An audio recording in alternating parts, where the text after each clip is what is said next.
Welcome, everyone. Today we've got a big rundown. We're talking Avalanche, we're talking Nuggets, and most importantly, we're talking a huge, miraculous Denver Broncos comeback and what they have to look forward to. So stick with us, and we will be right back.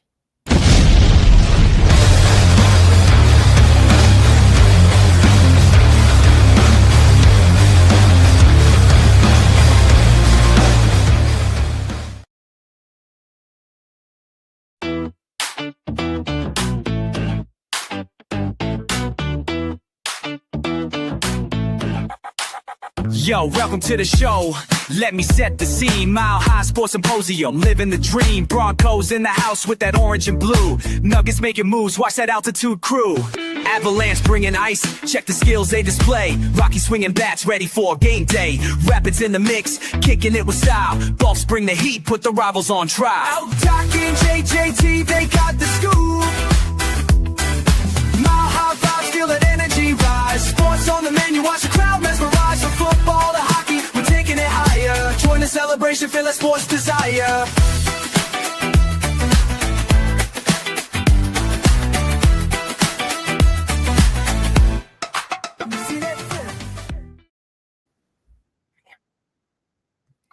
Hello, everyone. Welcome to the Mile High Sports Symposium.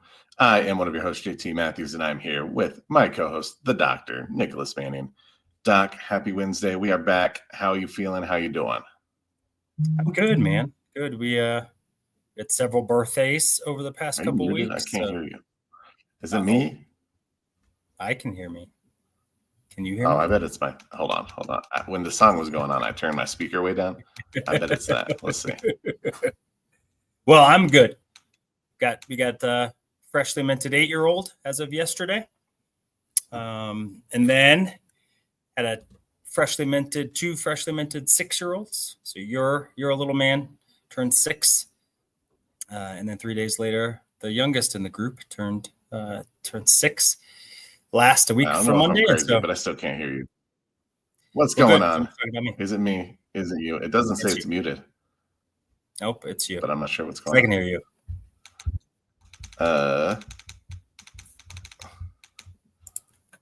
Technical difficulties, of course. Keep going. I mean, I think it's working for you, but I just can't hear you. So I'm going to mess around with something on my end. Well, as you should, because you know what? Your fault. I'm good. But we got, let's see what else in the little kid land. We have potentially 6 playoff 8U flag football games this weekend. I got some softball playoffs tomorrow because, of course, old man softball has to start in October at 8 and 9 p.m. So pulled muscle coming near you for sure. And I can hear you now. Yeah. Well, good. That's good because I just talked about me for 3 minutes, so it's fine. No, that's good. I heard football. I heard softball. I caught the very end of it, and we're good. Oh, okay. I mean, that's in the end. Then talked about how you had a little man birthday, how I've had 2 little birthdays, and we got your oldest coming up in about a week and a half, 2 weeks, and then we at least get a birthday break for a bit. Yeah, we got just a lot of birthdays in a short amount of time. An actual teenager. That's 13. Nuts. That's 3 years away from driving. Yeah, God help us all. Isn't that crazy? Well, you know what, though? No offense. If he's driving, no offense. I don't even know why I said that out of that. It's probably offensive. I won't be driving out there, too. Like, he's not going to be a risk to me. So you know what? No. Go for it, kids. I'm probably sending them out to go run errands. Like, what am I worried about for? Like, I'll be okay. That's true. They can go do stuff for us, which is nice. Go pick up some groceries, dude. For sure. Earn your keep. Sure. Yeah. Hardest part is that they won't know how to get anywhere. Have you asked your kids about where do you know how to get to the store and stuff? Do you remember how to? That's terrible. Like all of them. I'll ask Haley's friends when they're in the car. Do you guys know which direction we are on the planet? Which way are we going? North? Yeah, that's true. The geography nowadays it's rough. They don't know. I know most states' capitals. It was like a prerequisite when I was in school. Now, they know Denver, and I'm like, do you know any other state capitals? States are sketchy. they just lucky if they have continents. Yeah, right. It's true. But apparently Oceania is Australia. Okay. Apparently. Yeah. Yeah. And apparently there's the South Ocean, which is the fifth ocean now. Yeah. No. I still think that Pluto is still a planet. And I'm not going to. Yeah, I still call it Pluto. Not. Yeah. Uranus cannot be the last planet. No, that's just embarrassing. That's just embarrassing. Oh, wait, or is Uranus no longer a planet? And I don't know anymore. To be honest, you lose track at some point. All right. I think I just crapped on our point. I think I just ruined it for us just right there. That was the get off my lawn moment. And I realized that I am also on my lawn. So look down. Oh yeah. I'm in my fertilizer. But well, we are a little discombobulated because holy crap. What a sports week. And I'm excited about it. Where do you want to start? Yeah. Let's start. I think we always got to finish with the Broncos. It tends to be the biggest talking point and takes up the most time. So let's roll with the Avs early on. Avs are 5-0-2 now, so they got a loss in overtime last night to the Utah Mammoth, which still sounds really weird to say. It is. It's better than the hockey club, though. Yeah, it is better than the hockey club. And actually, I kind of like their jerseys. The jerseys are kind of clean. I like them too. So I was kind of admiring those yesterday.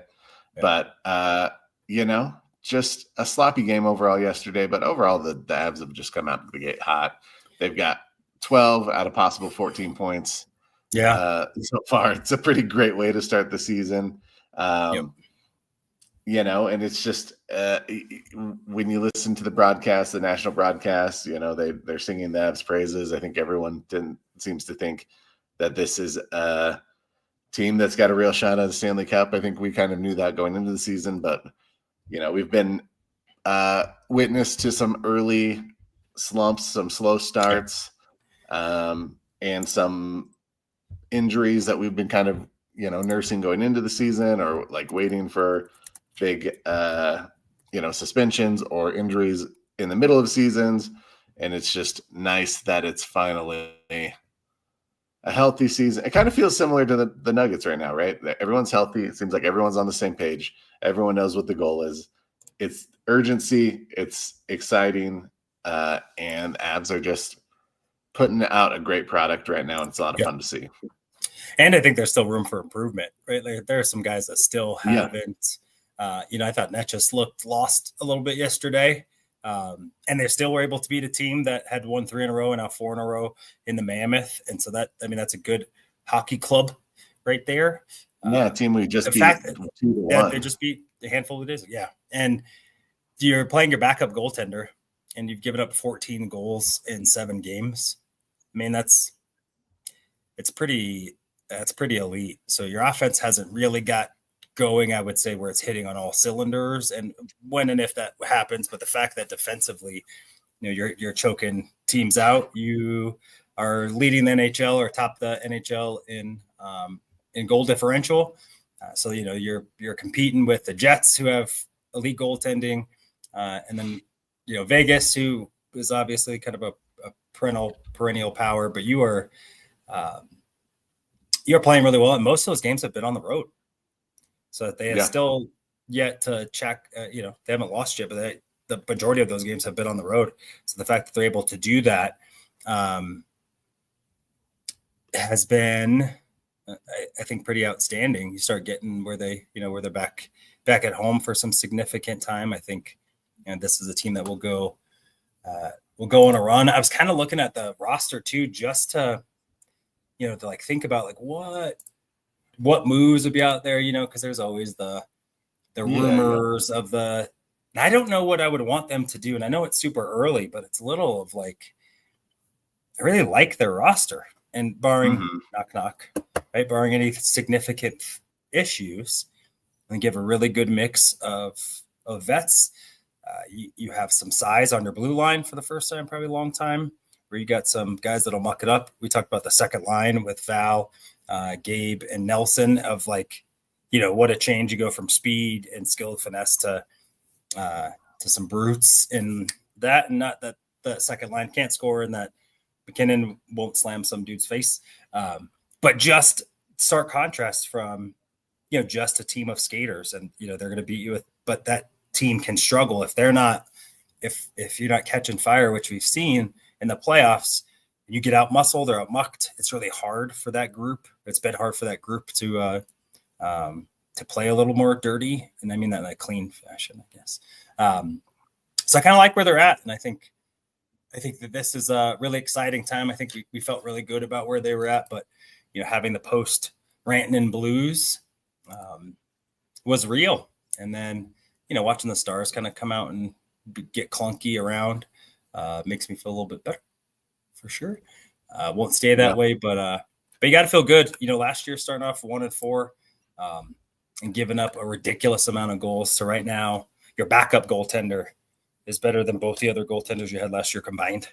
Yeah, for sure. Is just, it's pretty sweet. I think Blackwood is back or prepared to come back this week. And so, mixing him in, I think is going to be crucial. But Wedgie deserves some time off. Like, nice job. But you kind of don't want him to get rusty either. So it's a little like, we got two really good goaltenders. Let's figure this thing out. Not that you're going to bench Blackwood, because that's your one, as they should be. But while you're winning, it's a lot easier to tinker a little bit and slow play stuff than you got to rip off a Band-Aid because things aren't working. So I really like what they're doing. Anything that you feel like has maybe cause for concern? I don't think I am too concerned right now with the Avs and what their lineup looks like. Drury got a nice goal. I don't remember if it's last game or the game. I think it was last game. And I had maybe a little bit of concerns coming into the season about his ability to put some points up as your third line center. Seems like he's doing okay. Maybe I would try and get one more defensive guy that has a little bit of offensive pop. I think with Manson and why can't I think of his name? Scott Parker. You lack a little bit of speed, maybe in that second, third unit, and so you maybe it'd be maybe nice to have a guy who can kind of jump up in the play a little bit more. But at the same time, those guys are smart, physical defensive players. They know what their role is. They're matched up with kind of these offensive guys and Gerard and man, I'm still getting getting back into hockey season. I really love Burns. Brent Burns was like, Burns. Sorry, I said Parker. Yeah, that's right.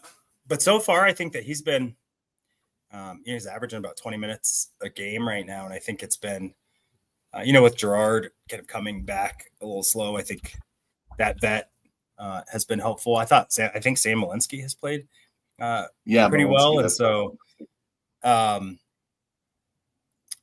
mean, in the end, it's one of those where that would feel really nice to have, or like a little bit more depth that you feel really good about. That said, I mean, really, it's maybe there. I think you got some guys that'll be getting right here pretty soon too, and then they got a little bit of room to make a move if they wanted to, and so I think they're in a good spot. Yeah, it would be nice to have, maybe a little bit more of a stud on that second line, on the second pairing. Where it's kind of like the Avs of, oh my gosh, I'm just old. The Avs of yesteryear, right? Like you got Bork and Blake, and then you got Foote and Ozolinch. You got guys that are ones pairing on.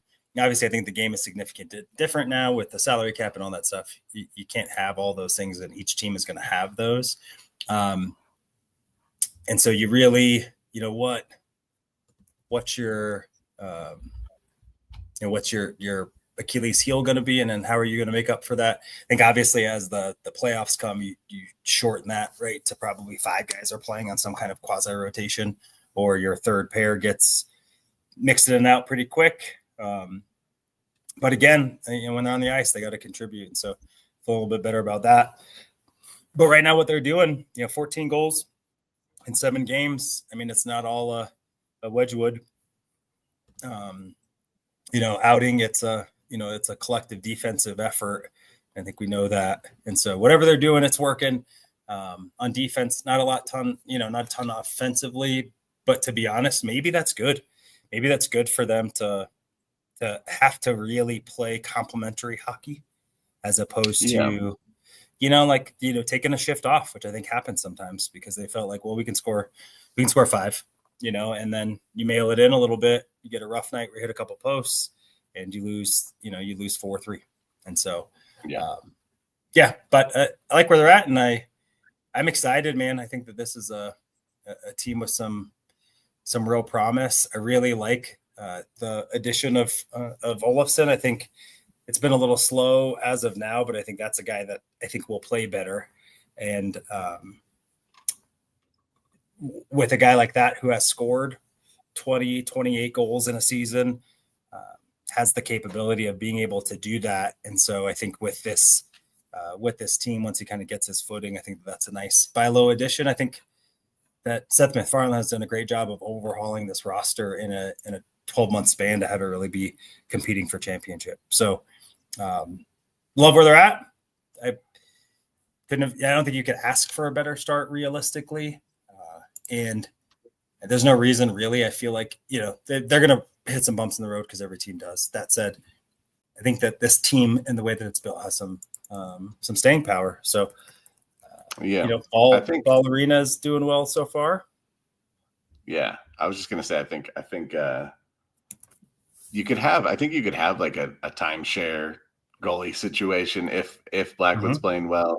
We talked about it a little bit last week, but like Boston has with Swayman and Korpisalo, they're kind of 50-50, maybe 40 at times.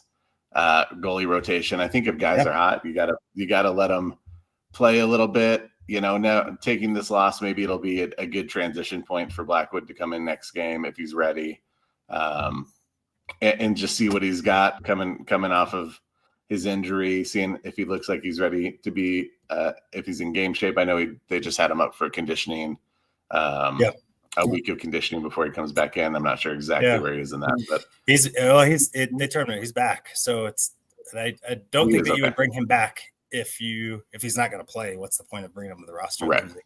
The roster spot. I agree, and I think you owe it to the locker room, right? How could you bench a guy 3 games in a row, giving up 1 goal, 2 goals, right? To be like, well, we pay this guy more money. I think we've seen how that works. And at least in guaranteed contracts, Mackenzie Blackwood's going to get paid. He's the long-term plan. He's the younger option.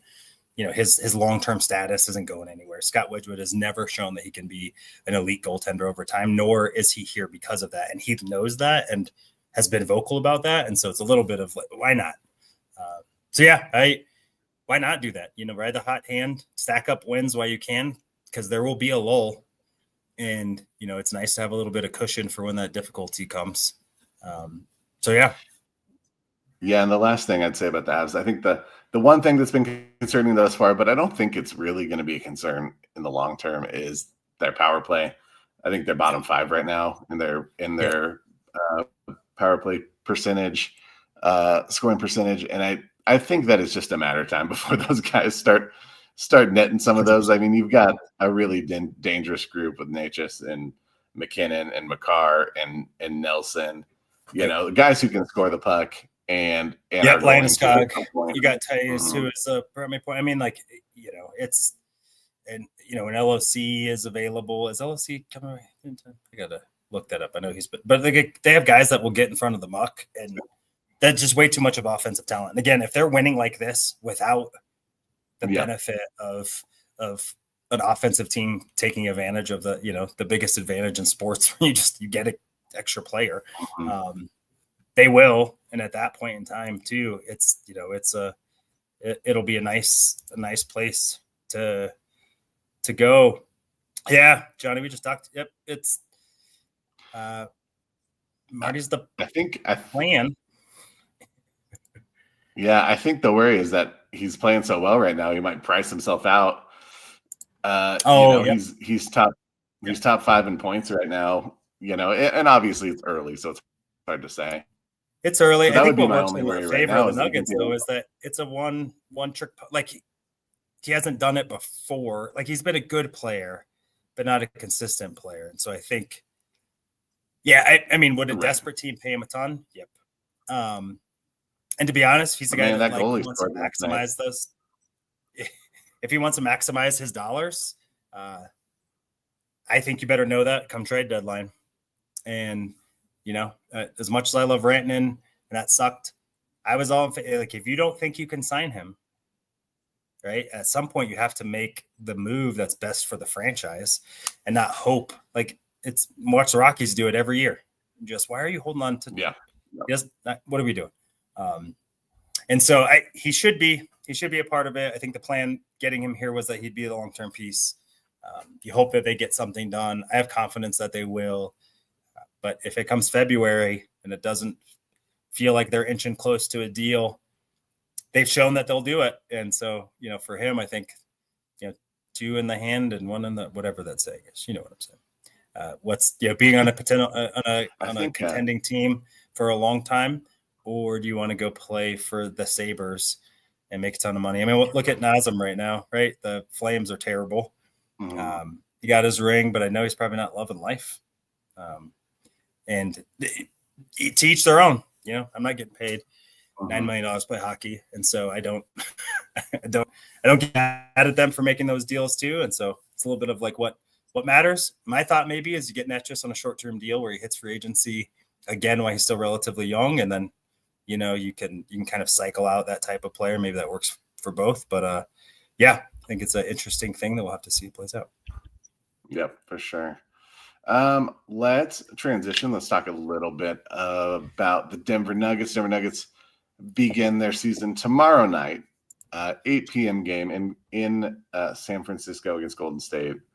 Just kind of want to pick your brain. I know we've talked a lot about how we feel about this team, what the expectation is. I think we kind of hinted at it, in the last segment about the Avs, but Nuggets are in that same spot. Seems like everyone's paddling the same way. Seems like everyone understands what the goals and expectations are. There's some new pieces that will probably take a little bit of time to get integrated, so it's a little more seamless.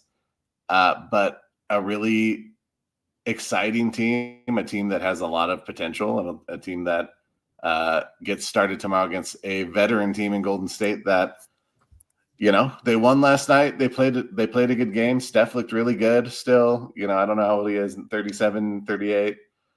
Still moving off the ball like he always did. Still getting himself open, hitting deep shots. That last 3-pointer last night with about a minute to go was just the nail in the coffin. He's still got it. What's your feel on this game? Well, thank goodness it's a long season. I think I think the Nuggets match up really well with everybody. I think that there'll be some teams that are more of a challenge than others. I think this team is going to be the best version of a defensively minded group than we've had in a while. I think the newly minted, fresh off a contract, Christian Brown, congrats Christian, making that dough. I think that's a guy I feel really good about playing defense. I don't really know that the Lakers had a guy like that to really match up all that well with. Whoa. Good. I can hear you now. Yeah. Okay, good. With no, but I have an echo in your thing. Oh, let me turn. It could just be my speakers a little loud. I'll turn it down. Yeah. So I feel really good about the Nuggets. I think that it's a good litmus test. I think if this team, I should always be in stereo, Chris. I think it sends a good message to the NBA. I think just like the OK City Houston game yesterday or last night, where it was a phenomenal outing. I think it's a good opportunity to make everyone really pay attention to you a little bit. See what you have in store on national television. Yeah, it's good. It's always good to be on national TV. It's good to show what you got. I think that this team, The thing that excites me about this team is that I think you can match up with pretty much anyone right now. You can throw out a lineup that makes sense, at least on paper. We'll see, as the season goes on along. Not all the lineups that you throw out are going to work. But you've got depth enough to be able to play against smaller lineups, to counter those smaller lineups with a large lineup and see if it works in your favor. You can try a lot of things, and I think that's the most exciting thing. Johnny asked, it's early, but what's the early season outlook on Adelman's first season as a head coach? I think he's going to be a lot more creative than we've seen from Malone.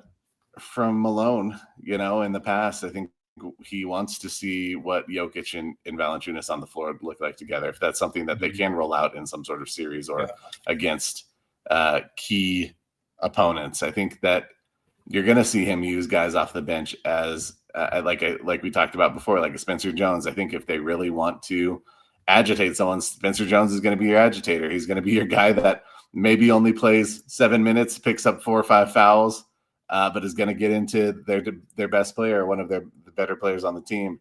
I think you're going to see more of those,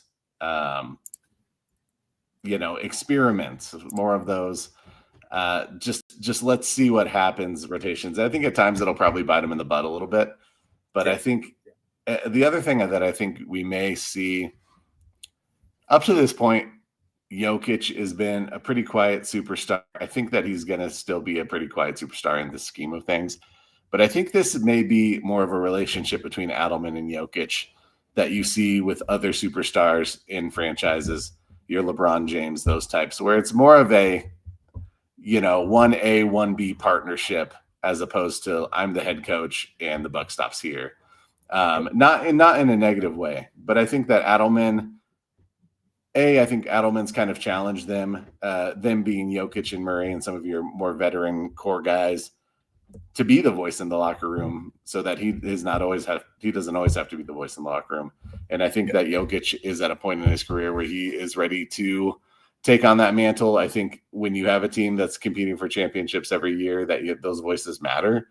And I think that it just sets up a dynamic where you have a voice of the coach who's your strategist, but you also have the voice of the locker room and the team that is your superstar. And I think we may see a little bit more of as opposed to Malone, who's your charismatic general. I think Adelman's going to be more of your behind the scenes strategist. We'll see if that serves him well in the long term. I'm not certain if it will or not. But I'm optimistic. I like what he brings to the table. He knows these players. He knows what works and what doesn't work, especially offensively with this team. And I think he understands what he wants it to look like and what, if they execute it, can look like. And so I am optimistic about Adelman, at least in this year, this first year. I don't know, long-term again, if his coaching style will lend itself well to this type of team. But I think that, everything, the vibes are really good right now around the team. And so it's exciting. Yeah, I couldn't agree more in the sense of I think he brings something that's fresh and that hasn't been a part of this team in a while. And you heard a lot last year about how the team, like, it felt tight. And so I think this year the group has worked out together all off season. The team has really stayed together. And mind you, this is guys who are not rookies in this league. They're not fresh off they are Tim Hardaway Jr. They're Valanciunas. These are guys who have been around, have been on winners, have been important pieces on the team, and yet there's a collective understanding of, I think, what this group feels like it can do. You see that with the Avalanche, right? The culture of the team. We'll talk about it here in a few. You see that with the Broncos. In the end, the culture of the team, when you have talent and the culture breeds hard work and competition, I think you got to be excited about it. So I think at minimum, Adelman has either been a driver in that or he's helped cultivate it. I think the challenge, like you said, of working with your best player and the best player on the planet, it's not the best player on the Nets, right? Which might be Michael Porter Jr. It's not hey, what do you want to do, MPJ? It's, hey, Nikola Jokic, who could very well be the reigning 5-time, MVP. He's played that well for that long, being able to push the USA in the Olympics with the Serbian team. No disrespect to the Serbian team, but kind of the fact that dragging that team to be able to challenge the USA team in the fourth, it seems common sense. And I think, especially when Malone won that championship, I mean, him and Booth, right? There was a aura, a little bit of what that ring does. It's a little bit like Gollum, it's like, oh my, like I got the ring, like, oh geez, man, you changed a bit, instead of the grimy underdog kind of coach, it was a little like same with Calvin Booth. And you've seen it with the front office now. I did not think that I was not a fan initially of so now you got 3 people with equal clout and you have Josh who flies overseas every week. Yeah. Like, are we tuned in? And mind you, the Cronkies are a lot of things, but they do understand winning sports, except for Arsenal, at least in America, and has been what the has been what the work. I love you, Nick, but what is the impression? I don't know what that means. Which one? Oh, they're all great. Oh, shit. Improved. Let's see. I mean, yeah, I didn't go full in, Anyway, I'll do it. That's it. Now I can't do it right now because now it's called up, but you just wait. What I really want to see, though, I think what's going to be huge to see on Thursday before we kind of transition on is just how the other guys fit.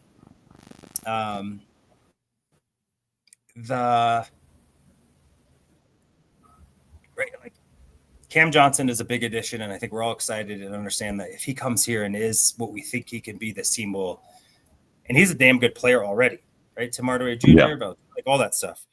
That said, I think that they understand and know, hopefully, but we'll see it play out. Like, it's not Jokic and Murray and Gordon's job and Brown's job even to adapt to them, right?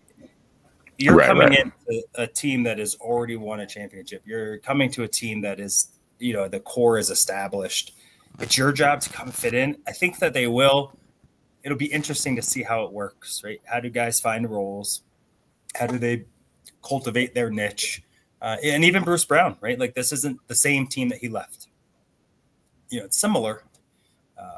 Head coach is different, right? The 2 guards different, right? His role is going to be different coming off the bench, what they're going to need, depending on how they, how they mix him in and those kind of things. And so, even that will be interesting because it's the same guy 2 years later, different team. And, and one thing I do like now is I do think that they're going to be the hunters for a little bit and not necessarily the hunted. So first impressions for this team will be really interesting. I think they have a couple challenging or a couple interesting games before we get back next week and have a better imprint on what we've seen and what we like. But I like what Adelman's done, and you can only grade him on what he's been able to. The fact that they had a pretty good run towards the end of the season under his his leadership. They had leads in Game 6 and Game 7 last year and could have closed that out. So that I kind of put on him a little bit, but Sure. They were also an undermanned outfit. And I think we understood that too. And especially after MPJ got hurt, you were playing against the best team in the NBA for a reason, like they were who they were. But I think the gap is closed. I think it's clearly, in my opinion, OKC, Houston, and the Nuggets. And I think, Luka and the Lakers will be a challenge for some teams, but we'll see. And I think Golden State is a good team, but I think they're a team below. And I think tomorrow will be an opportunity to prove me right. Yeah, I think tomorrow, I always think it's going to come in. I think they're going to come into the season look like world beaters. I always wonder if, there's just, you're always going to have to knock off some rust. I do wonder, I don't doubt that Cam Johnson can fit. I just wonder how long it'll take for that to finally click. And I'm hoping it doesn't take too long. That's my biggest worry, at least early on, is how is this offense going to look? Are they going to be trying to force the ball to Cam just to build some momentum, that sort of thing. But I think ultimately, I know what this team's. I think we know what this team's capable of. We saw them win a championship a short time ago. Getting into tomorrow's game, Denver is a 1.5 point favorite on the road against Golden State. How do we feel about that? You taking an over and under on that? Over. Yeah. Yeah, strong over. I think they'll win pulling away. I think they'll knock down some. I think it'll be a close game through into the third. But I think this team is deeper. I think our starting five is, it's Steph and Jimmy, and then some dudes. Yeah. Who, no disrespect. No, there's some disrespect. I'm gonna keep doing that today. Which it's a nice lineup, but I mean, look at it. I mean, even Kuminga, who they don't want him and he doesn't feel wanted. Green, who he's Dennis Rodman at this stage. Right. He shoots 4 shots a game, which is good. But Jokic has figured him out. So it's really, unless Steph scores, Steph and Jimmy score 80. Got to feel really good about it, and their bench is some dudes. But I think this is a team that will be in, the 4, 5, 6, 7 seed, competition. It's probably a team maybe you're going to see in the first round, maybe the second round of play, and I think create some doubt early, and especially a team that just came off a really nice showing on the road ish and in LA. So yeah, I feel good about it. I think that the Nuggets are going to come away with a pretty resounding dub and come home to a pretty frenzy environment in, a Ball Arena. I think this is a fan base that is excited for them. The energy, I think, in the city with sports right now is on high.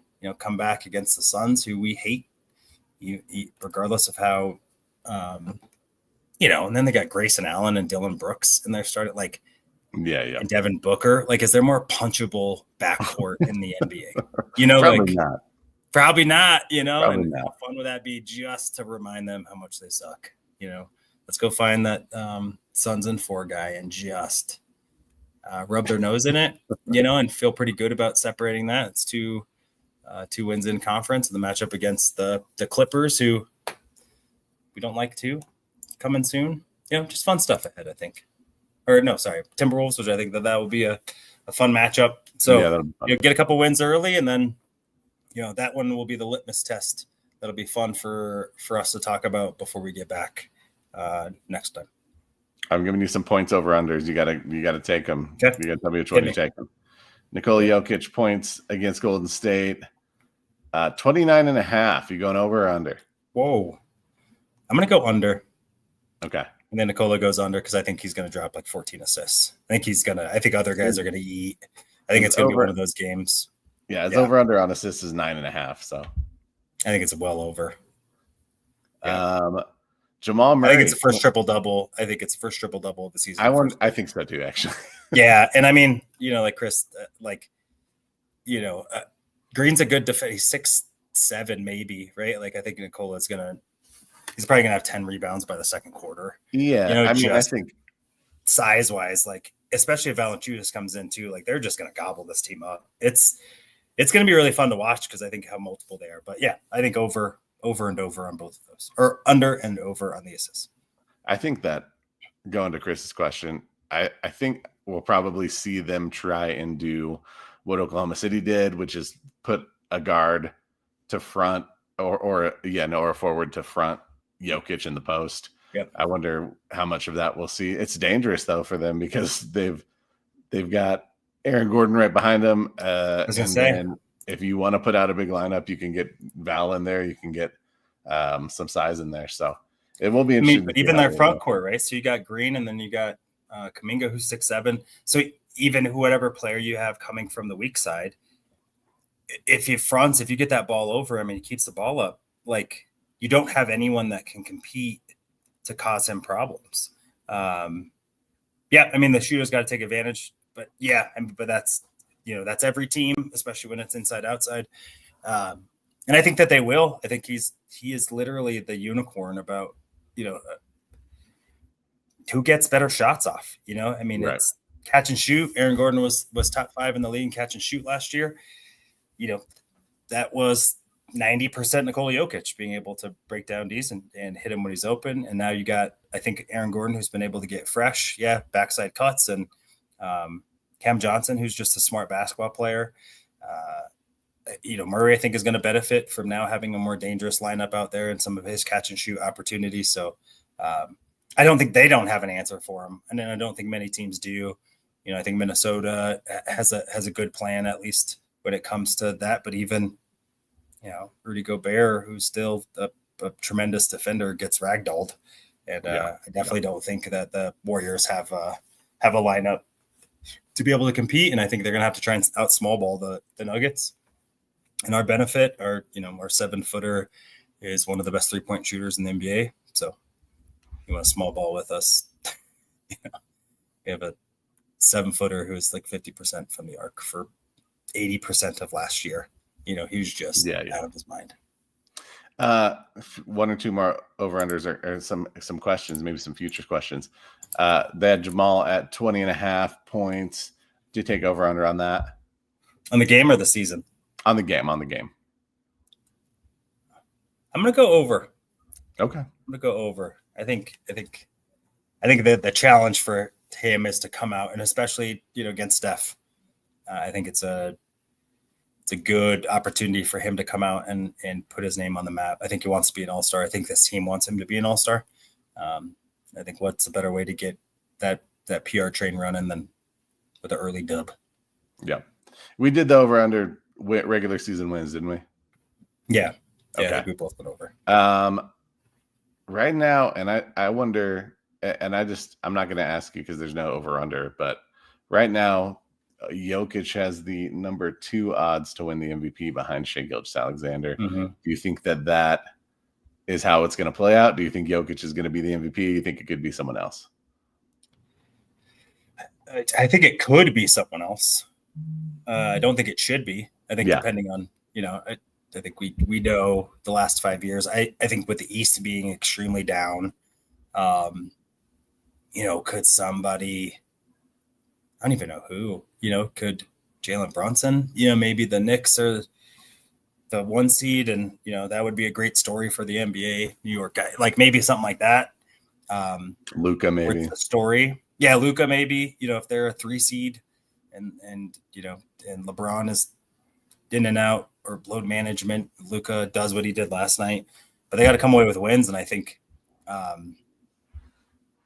that's the hard part is I think that this team is going to be in the 1 and 2 conversation. I think if the Nuggets are the 1 or 2 seed, and he has a season-ish like he had last year, which now I don't see why he couldn't with better offensive playmakers and shot makers around him on a more consistent basis.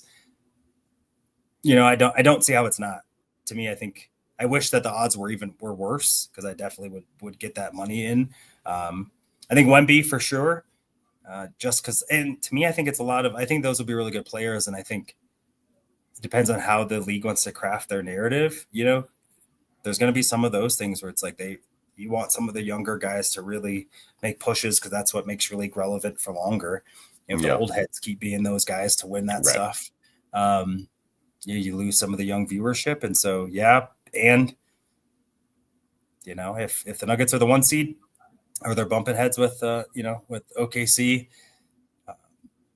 I think that'll be a fun end of the year thing. I think if all things are equal, I think it'll be Jokic, or should be Jokic. We'll see if the voting goes that way. Yeah. I've got 2 takes. One is I think that there's an outside chance Anthony Edwards could win it if they put together a nice season. Just because he's such an exciting player. He really is. As much as I don't really care for his personality all the time, I think he is a character. I love his personality. I just hate the Timberwolves. Yeah. It's like Max Crosby for me. Love Max Crosby. Hate the Raiders. Just hate him. And with that, I don't like Max Crosby until he plays for someone else. Same with Anthony Edwards. I love him as a player, dynamic, all that stuff. He loves Denver. He thinks Denver is the hardest place to play in the NBA. respect that, and hate your laundry, bro. Hate it. Yeah, he can. And I think that, if there's a chance that there's a good American player that has a chance to win an MVP, maybe they'll get a little bit of media. Yeah, you know what? Yep. Yeah, and especially if he carries that team. I don't think that great. Right. If he puts together what he's capable of, right? God-given ability. He's as talented physically and probably mentally, in my opinion, as the NBA. I think there are some times though that he gets. Yeah, I think he has to be the 2C too. I think for the NBA, if you're going to come out of the Western Conference and win the MVP, I think you got to be in the top 3 at minimum. I think so. And I think if they're in the top 3, it's got to be hairs separating each team. If there's a top 2 who are at 60 plus wins and the 3rd seed based on divisions is at 52, nope. And I think for the East, you have to be dominant. And when you have your matchups against some of the elite Western Conference teams, you got to hold your own. I don't think you have to be 8-2 against all that crap, but it's got to look like, hey, if we meet in the finals, you're going to have a tough time. I think that, that's the only way that a Jalen Brunson would get it. You got to average 30 plus. You got to be the 1 seed, dominant in the East, and, where the West has to be worried about you in a matchup. I think if it's not that, it's going to be whoever is in the top 2 seeds in the NBA. And that's why I think Jokic has the best chance to win it this year that he's had over the last couple of years, because I think the Nuggets will be competing for that top 2 seed for sure. Yeah. As much as I'd love to keep talking Nuggets, I think we owe it to the people to talk about Let's go. Denver Broncos pulled off a miraculous 4th quarter comeback against the New York Giants on Sunday, scoring 33 points in the final quarter to get a 1-point win. I don't know what to take away from this game. I've been thinking about it a lot. And I don't know if I should feel encouraged, discouraged, or just happy that they won. Obviously, I am happy they got a win. I didn't want them to lose this game. But I don't know that it makes the picture any clearer for Broncos fans as to who this team is, aside from they can win in crunch time, which I think is a good quality to have. But what about the other 3 quarters? I think there's a lot of question marks left on this team. What was your biggest takeaway from that win? Maybe you can give me a little bit of a positive outlook, or maybe not. Yeah, really, it depends on the frame, right? It's if they're glass half full or glass half empty person. It really is going to depend on how you want to see it. Yeah, because I think you can take all of it from it, right? So the Broncos scored 33 points, most ever in the 4th quarter, being held scoreless through the first 3. Trailed by 19 points in the fourth quarter and still won. First team, I think, since 2002 or something. It's 1,400 and then some. And so it's, you got to look at that as if you can do something that hasn't been done, you got to feel really, really good about it, right? There's no way to take that away of we did something miraculous. And not fluky. There's some fluky plays in that, but not Hail Mary to win it. That's fluky. Right. You pulled that, you pulled the rabbit out of the hat. For you to come back, you make two 2-point conversions, right? Which are execution. Those that your defense comes alive and gets some stops. You get a significant pressure with Cam Scatterbo just gets blown up by Alex Singleton, who's able to muddy the pocket, and Dart, who'd been safe with the ball throughout the game, throws a pick. Justin Strenad, you play complementary football that really broke. And so I think for me, what stands out is 2 4th quarter comebacks for multiple scores in the last 3 games, 3 4th quarter comebacks in the last 3 games. Yeah. Right. And so this was a team that couldn't do that. They were a team that struggled with in 1-point games, to be able to come back, and for a team to win on a walk-off kick the way that they lost, their 2 losses have been, I think is huge. I think, now they're the team that when it's crunch time a little bit, they're the team that makes the play as opposed to the team that gets the play made on, which stark contrast, right? If you look at the Colts game, you look at the Chargers game, significant difference in the switch. So I take that as a positive. That said, if they are a team that's going to really challenge the Chiefs and win the AFC West, this has to be the exception, not the rule. Right. Like you got to have it in your bag, but this can't be the club that you're swinging all the time. It's the I feel really good about this when things are down, but you can't win PGA tournaments only swinging your 9-iron. Just it's not going to happen. I don't know, maybe it could, but probably. And so you got to get off on better starts. And I point that at Sean Payton. I think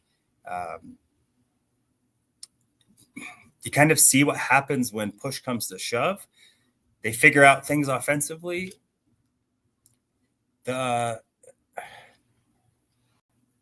Being dialed in from start to finish, I think, is a challenge. I think that in the end goes back to coaching. I think J.K. Dobbins has been phenomenal. He gets really good, especially as the second half goes. I think you got to be a grinded out team a little bit the first half, establish the line of scrimmage, and then you can get a little more cutesy, right? After you make them really commit to coming up. And I think sometimes you might have some 3-and-out drives early. If those are 2 runs, but you're wearing them out a little bit, I think you come to see that he's also a guy that averages almost 6 yards a carry for his career. And this year has been, hasn't been much different. And I think the spark that led to this team turning around was that toss sweep. Right? Yeah. It was just, we didn't go away from it, just like we didn't go away from it against the Eagles and see like, yep, this is the team that we are. And we think that we can score points in bunches, even still running the ball. So I think Sean Payton has to get out of his own head. I heard Zach Bai say, he's kind of victim of his own narrative. I think he wants Bo Nix. He's Cody Hawkins, and he wants his kid to do so well. But even that, it's not what Bo Nix does well, right? You see what Bo Nix does in the fourth quarter, and that's not what he's dialing up early. And so I think Sean's got to get out of his own way, and I think the more complimentary football special teams finally was, I think, a little bit more consistent. And now it's a little like, all right, so now we got picking them up, and I think you got to be able to have that. I think the defense. I think Vance got cute. I think hopefully they go back to John Bourne. Can we just do what we do well? Just do what we do well. And I think this was a case of a game that they outthought themselves, that they wanted to, I don't know, maybe they wanted to show how different they can be, how Bill Belichick would change. The game plan changed every week based on the opponent because they would be able to do that. I didn't go look back at all those games where it's like, yeah, that sounded great. How many times did Tom Brady have to bail you out because the first half game plan wasn't that great? You know what I mean? This seemed like we played down to our competition a little bit. And so I think in the positive, again, this league is super hard to win. They're 5-2. So let's just, when's the last time the Broncos were 5-2? Yeah, no. So let's sit on that a little bit. And I think that's my biggest impression is I think this team has learned how to win. And for them to be Super Bowl contenders, you can't rely on turning it on. It's the Nuggets that we've talked about over the last couple of years, where it's like they turn on the fourth quarter and where's this been? And you just run out of gas. And I think that this can't be a team that relies on that, because I also don't think that they have the stars outside or, where they have that, where it's just, throwing it up to CD Lamb on the outside, which they're going to go up against, guys like that who can bail you out and can score in moments. They don't have that right now. And so they got to play more complimentary. And I think that starts with Sean Payton. Yeah, I struggle with it because I think that obviously, like I said, they won the game. That's the most important thing. They found a way to win the game. It was a tough game, and credit to the Giants. I think they're looking, even though they took a loss and they have a losing record, they're looking like they're trending the right direction as a franchise. I just wonder. Yeah, I mean, so far, man, I missed on Dart. That's for sure. Yeah, me too. I was like, I don't know, man. I don't know so far. But also, Drew Lock looked really good in his first, that's true. Starts and all this stuff. Drew, still my guy, though. Yeah, I just wonder. I wonder if the offensive struggles are more of an issue with play calling, or more of an issue with maybe a little bit of regression from Bo. I've defended Bo a little bit with some of the throws downfield. I feel like his receivers are not helping him out for sure at times. However, he is missing throws long. It may just be by a yard or half a yard, but they're long and they're not connecting, and so it really doesn't allow you to stretch that defense very much. And just like those are points. You know what I mean? Like if you hit those are points. When you hit big plays like that, even if that play isn't a touchdown, the likelihood jumps from 30% to like 60% if you get a pass play of over 30 yards, or those plays like leads points. And at some point it's like excusable in like the moment of the game, right? But when you stack of games, there's 7 games of missed opportunities to help your team out, right? Like you can't grind out J.K. Dobbins you can't grind it out with J.K. Dobbins all game. Like at some point you got to be able to help your team out and get big chunk plays. That's what the elite guys are able to do. They will dink and dunk you to death, but when that play is there to make, they make them.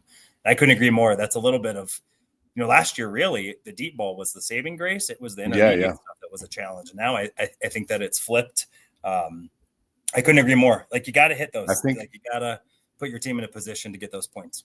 I think the batted balls are a little bit concerning too. And I think that is something that that was really interesting. I need to see not happen quite as much. I think that obviously it's something that they're scouting with Bo, that if you get your hands up, you're going to have. But do you think that's a Sean Payton thing too, right? Where it's that the quick game is great, but when it's just the quick game, they know, 2 steps and I'm gonna put my hands up and timing's there, because it's not like he throws from a weird arm slot, or he's short, or he's got to be able to throw into some of those windows. So I put that on Bo of like, you got to figure that out. He's also athletic enough to be able to adjust his arm slot sometimes. I think you got to be able to do that. But also the offense has to be multiple a little bit, and being able to keep the defense guessing on when that drop is going to, when you're going to throw, your 3-step, your 5-step, your half roll, your pump, your, screens. You got a screen to the right and to the left call, and where you can adjust it. And I think, it's interesting, right? That happened a ton to the first like 2.5 quarters. Yeah. And when the offense started humming, you weren't seeing the batted ball as much. It's weird how those things, it happens sometimes. So, let's talk a little bit about Broncos versus Cowboys. Yeah. Let's do it. It is Chris, our resident Cowboy fan. It's true. When asked, my man tried, rightfully so, respecting the opponent. Nice job, Shy. Good dude. Chris, who knows the Cowboys better than Jerry Jones. Let's say that. That's probably true, actually. Is not ready to crown their rat. We knew they were. And so I appreciate Chris and his humility in his fandom. And, and with this, I think this is, I think it's going to be a tough matchup. I know that. I think so too, actually. Worried about it. I think what this team does, especially even defensively, and you looked at what they did to Washington last week, and I think, maybe they figured some things out. And so statistically, or, when you look at the data of all that stuff, this group isn't necessarily one that makes you worried. But when you start playing together, your individual, grading, and again, it's PFF's interpretation of what they're doing. And so I think that there's some things to be there. Like Diggs is always going to be feast or famine. And you feel really good about that in the sense of, you like your individual matchups. And Sean Payton has been a guy that has, the thing that he has been successful at is finding the individual matchup. Yeah. Why? Yeah. We got to talk to PFF about knowing who's going to play and all that stuff. Well, one, if Diggs isn't playing, some of the hope about if you're able to get the Broncos running the ball early is you get the defense to play man. And if you get the defense to play man, it's much easier to read the coverage, obviously, right? And know who your matchup is. However, Bo has missed deep, especially oftentimes when you have man. Cortland Sutton has, that connection has been huge.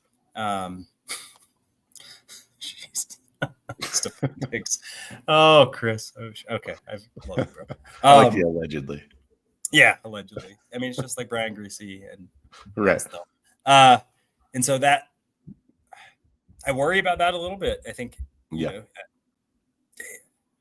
how that's going to work itself out, we'll see. But if there's a time really to establish the run and lean on it a little bit, I think it's now. I think that they do have a fast defense. I think if you get cute and trying to outflank them a little bit, I think would be the best. I think offensively, and I think defensively, that's going to be really interesting because this is a team I think that's going to score points on everybody. And good for Dak Prescott, elite and deserves the kudos. George Pickens, I don't know how you all got him to focus and play football. But we all know that when he's good at it. And Javonte, good for Javonte. I couldn't be more happy for a guy who did not deserve kind of what was going on, or with the hand he got dealt, and what should have been a successful thing here. So the Broncos are going to have to score throughout because the Cowboys aren't going to be a team for all of the things that the Cowboys have been. This offense, I don't think, is going to go to sleep with a lead, like the Giants or the Jets or the Eagles, because they can score, especially quick. I think Dak is playing out of his mind, and with I think an offensive staff who similar to Adelman and hey, we understand where our butter is our butter is bread, our bread is buttered, and let's make sure we're taking advantage and we're highlighting what you do well. Offensively, or up front, I think you got to feel really good about the Broncos matchup out front. I do think Moss I think that this is the best pairing that he's going to go against. Yeah, I think so too. All season, and I think Devonta Smith was a phenomenal player. I think T. Higgins is a phenomenal player by far. I mean, George Pickens is an absolute beast, and I think. But for this team to be really good, I think you got to do what got you here, and Pickens is going to make some plays, and you hope you get some better officiating than we had at the end of the game last time. That said, you got to make some plays on defense. Got to start getting some turnovers, and because that's the only way I think you're going to be able to slow this offense down. I think it's going to be a good game. I think it's going to be a game with some scoring. I think the Giants. There are some busted coverages in there. Busted coverage to two tight ends for touchdowns, and then a batted ball up for a YOLO touchdown. That isn't going to happen this week, but I think the Giants are good enough, or the Cowboys are good enough to not need some of those plays to be to put points up. And so it's going to be a good one, man. It's going to be a good one. What are your thoughts? What do you think that you want to see the Broncos or need the Broncos to do to come out with a dub? Yeah, I mean, I think, Chris, you kind of highlighted my biggest worry is that, Moss on Pickens or CD, whoever, if they're having Surtain shadow CD, obviously that's going to leave Moss on Pickens a lot. That's one of my worries. I worry about, like you said, those pass interference calls potentially, if he gets behind Pickens and isn't able to get his head turned around, there's a lot of potential for them to exploit that. I also worry a little bit, and this is we can call this the Rico Dowdle effect, because I worry a little bit about the Javonte revenge game scenario. Yeah, for sure. He's been productive this season so far. And I think that when guys play their former teams, and especially back on their turf, they want to make a statement. They want to make you remember who they are. They want you to regret letting them go. And so I do worry a little bit about that. I think it's going to be really important for, the defensive front to try and shut down the run game early. The more that we can kind of make Dak move with the ball, scramble with the ball, kind of hold the ball longer than they'd like to, the better odds I think we have of creating turnovers, putting ourselves in further situations on the defensive end, and then hopefully that would turn into some opportunities for the offense. I think it's going to start with the defense first and foremost. I think that's just how this team's built right now. And if the defense can kind of, I don't want to say stymie the offense of the Cowboys, but at least, slow them a little bit, get some short drives, or even just some like early 3 and outs. Yep.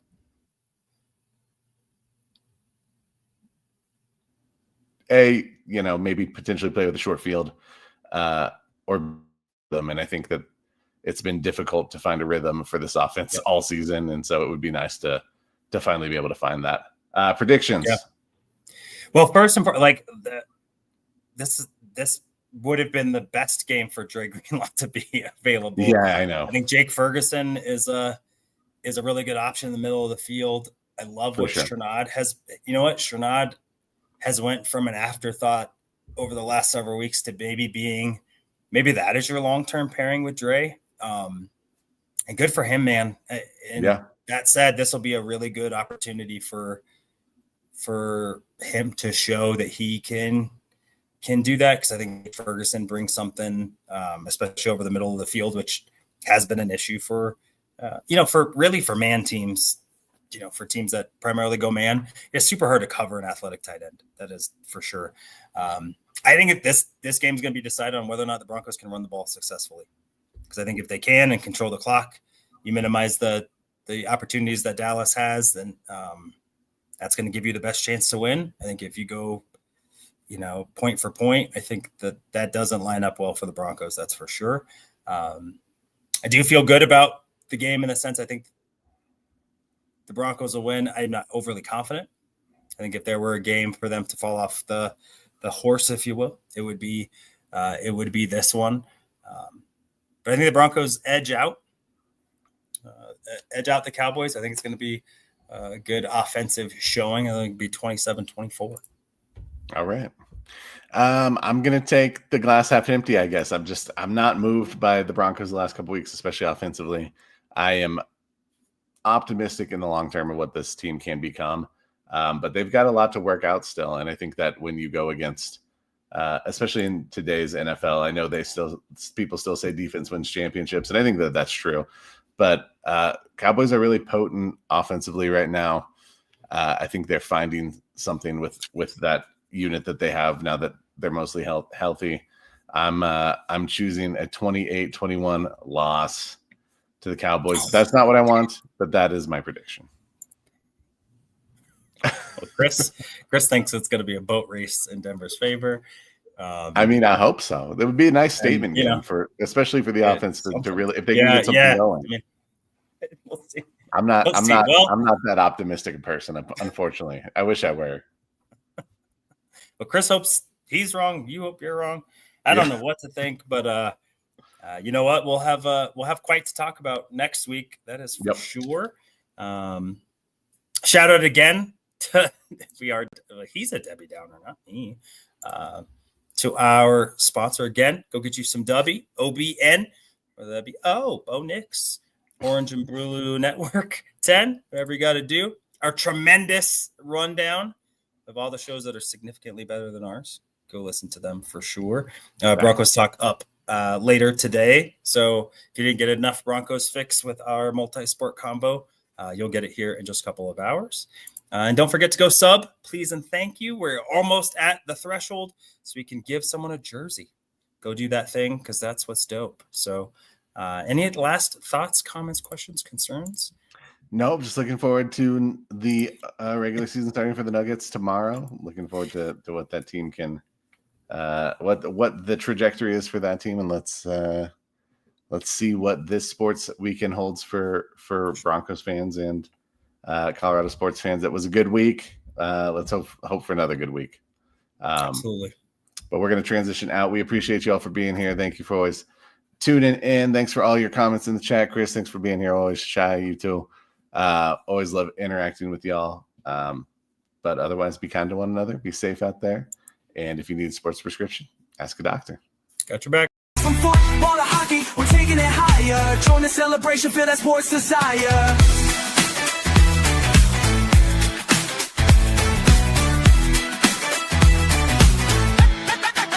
So grab your crew, let's hit the show. My high sports symposium, let the good times flow.